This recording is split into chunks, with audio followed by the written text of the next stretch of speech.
नमस्कार दोस्तों, मैं अंकुर उपाध्याय स्वागत करता हूं आप सभी का आपके अपने YouTube channel share market analysis में। दोस्तों यहां पे आप सभी के साथ बात करने वाला हूं कुछ ऐसे स्टॉक्स के बारे में जिनकी ज़रूरत बहुत ज़्यादा है और स्टॉक के प्राइजेस में करेक्शन आ चुकी है। क्या इस करेक्शन में हमें निवेश के मौके तलाशने चाहिए? क्या अभी खरीदना शुरू कर देना चाहिए या फिर अभी यहां से भी कुछ पेन बचा हुआ है? इसी के बारे में इस वीडियो में मैं आप सभी के साथ बात करने वाला हूं। दोस्तों सबसे पहले मैं आपको बताना चाहूंगा कि कितना गिरेगा, कब तक गिरेगा, इसका जवाब इस पूरे बाजार में किसी के पास नहीं होता है। इनफैक्ट कंपनी के प्रमोटर्स के खुद को नहीं पता होता, कंपनी के प्रमोटर्स को भी नहीं पता होता कि भैया शेयर का प्राइस कितना गिरेगा या कितना बढ़ेगा। ये किसी को नहीं पता। ये तो बाजार है, उसमें जो होगा वही फाइनल है। ठीक है जी। तो इसके बारे में मैं आपके साथ कुछ बोलूं या कोई और बोले वो गलत है। लेकिन हाँ, हम अपने रिसर्च, अपने फाइनेंशियल नॉलेज के हिसाब से ये जरूर सोच सकते हैं कि यार ये इस स्टॉक की ना वैल्यू ठीक है, इससे ज्यादा गिरेगा तो वो एडिशनल डिस्काउंट होगा। मैं इस भाव पे अगर ले रहा हूं तो मैं खराब सौदा नहीं कर रहा। फॉर एन एग्जाम्पल, आप अगर कोई चीज खरीदने जा रहे हो और आप उसकी परख कर रहे हो, परख करने के बाद आपको वो चीज सामने से कोई 1000 बोले, आप 900 बोलो और वो 900 पे रेडी हो जाए। उसके बाद आप ये नहीं सोचोगे यार 800 बोलता तो सही रहता या फिर 850 बोलता तो सही रहता, कहीं मुझे महंगा तो नहीं। अगर आपने उसकी चीज चेक कर ली, क्वालिटी चेक कर ली और 900 रुपए में आपको लगता है सफिशिएंट है, अच्छी है, तो फिर वो अच्छी ही है। ठीक है जी। अब यहां पे मैं आप सभी के साथ बात करने वाला हूं मेटल्स के बारे में। देखो वैसे तो लॉन्ग टर्म के लिए मैंने मेटल स्टॉक्स कभी कवर करे नहीं दोस्तों। मैंने जब भी मेटल स्टॉक्स की बात करी, हालांकि बीते 6-7 महीनों से तो मैंने मेटल स्टॉक्स की बात भी नहीं करी है निवेश के लिए। वेदांता पे टाइम टू टाइम वीडियो जरूर मैं बनाता रहता हूं कि QIP हुआ, क्योंकि डेट को लेकर कुछ खबरें आती रहती हैं, तो उस पर जब शेयर गिरता है तो मैं आपसे कहता हूं कि ये सारी चीजें टेम्पररी हैं, ये टिकाऊ नहीं है। परमानेंट इस स्टॉक की तेजी है, इसलिए आप निवेशित रहिए। वो अपडेट्स मैं टाइम टू टाइम देता रहता हूं। बाकी मैंने मेटल्स पे कोई खास कभी वीडियो बनाई नहीं। पहले बनाता था मैं, तब भी डिस्क्लेमर क्लियर देता था कि मेटल्स को लेकर लॉन्ग टर्म के लिए मैं कभी बात नहीं कर रहा। उसके पीछे एक ही कारण है दोस्तों, मेटल ना ग्लोबल लिंक्ड है। मेटल कोई, आप किसी पर्टिकुलर स्टॉक को कितना भी रिसर्च कर लो, कितना भी कवर कर लो, उसमें ऐसी खबर आ जाएगी कि आपको पता ही नहीं चलेगा क्या हो गया, क्योंकि वो देश, कंपनी, फर्क ही नहीं पड़ता, वो ग्लोबल लेवल चली जाती है कहानी। चाइना में कुछ हो जाए, मेटल्स की धज्जियां उड़ जाएंगी या फिर बढ़ जाएंगे। कहीं से कहीं कुछ हो गया, पता चले भैया रशिया ने ये कर दिया जिसकी वजह से ये दिक्कत आ गई है। तो वो सब होता रहता है मेटल्स में। तो आपको ग्लोबल कवरेज करनी पड़ेगी, तब कहीं जाके आप मेटल्स को समझ पाओगे। इसलिए मैंने कभी मेटल्स को कवर नहीं करा।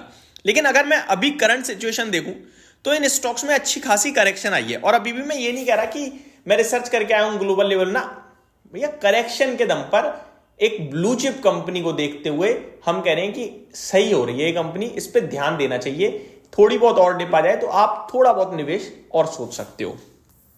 अब मेटल सेक्टर ओपन करता हूं। पहले मैं मेटल इंडेक्स की बात करूं तो 10,300 का मेटल इंडेक्स का हाई है, 9,070 पे भी ट्रेड कर रहा है। यानी कि 1200 पॉइंट टूट गया। आप सीधा सीधा लगा लो हिसाब। ठीक है जी, 1200 पॉइंट टूट चुका है, आपके लिए करीब 12% हो गया। तो डायरेक्ट कुछ गुणा भाग करना नहीं है। तो मेटल इंडेक्स अपने आप में 12% नीचे आ चुका है। अब अगर मैं इनके स्टॉक्स की बात करूं तो Vedanta, Tata steel, SAIL, NMDC, national aluminium, Jindal steel, Hindustan zinc, Hindustan copper, Hindalco, ये APL अपोलो ट्यूब्स, ये ज्यादातर इन्वेस्टर्स के फेवरेट रहते हैं। इन स्टॉक्स में मेरा भी एक पर्सनल लेवल पे फेवरेट है, वो है APL अपोलो ट्यूब्स दोस्तों। ठीक है, जो 1580 है अभी। मैं इस स्टॉक को हमेशा चाहता हूं ये गिरे और मैं खरीदूं, बट ये कभी मेरे को गिरता हुआ मिला नहीं दोस्तों। इनफैक्ट मार्केट 23,300 हुआ था ना, तब भी ये स्टॉक 1450 आया था, उससे नीचे नहीं आया। ऊपर में 1800 रुपए के हाई लगाए हुए हैं इस स्टॉक ने। 75 के PE पे ट्रेड करता है, तो महंगा दिखता है, इसलिए मैं कभी ले नहीं पाया इस स्टॉक को, पर ये स्टॉक हमेशा मेरी वॉच लिस्ट में रहता है। तो एक तो आपका APL अपोलो ट्यूब्स है। अभी करंटली कुछ नहीं करना, गिरेगा तो देखेंगे, रिजल्ट खराब आ जाए, खराब हो जाए स्टॉक, कुछ खराब खबरों हो जाए, खबरों के चलते गिर जाए, तो ये स्टॉक एक अच्छा स्टॉक है जहां पे आप डेफिनेटली निवेश के मौके तलाश सकते हैं। वहीं मैं अच्छे स्टॉक्स की बात करूं जो अच्छी करेक्शन दिखा चुके हैं, उनमें एक नाम आता है दोस्तों, सबसे बड़ा प्रोड्यूसर कह लीजिए आप या कुछ भी कह लीजिए, हिंडाल्को एल्यूमिनियम का।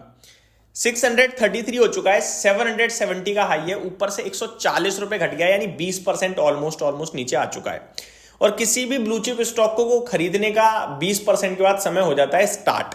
बट अभी मैं ये कहूंगा कि आप इसको 100 रुपए लगाने तो 20 रुपए लगाना या थोड़ा और वेट कर लो, बट आप इस स्टॉक को अवॉइड नहीं कर सकते इस भाव पे।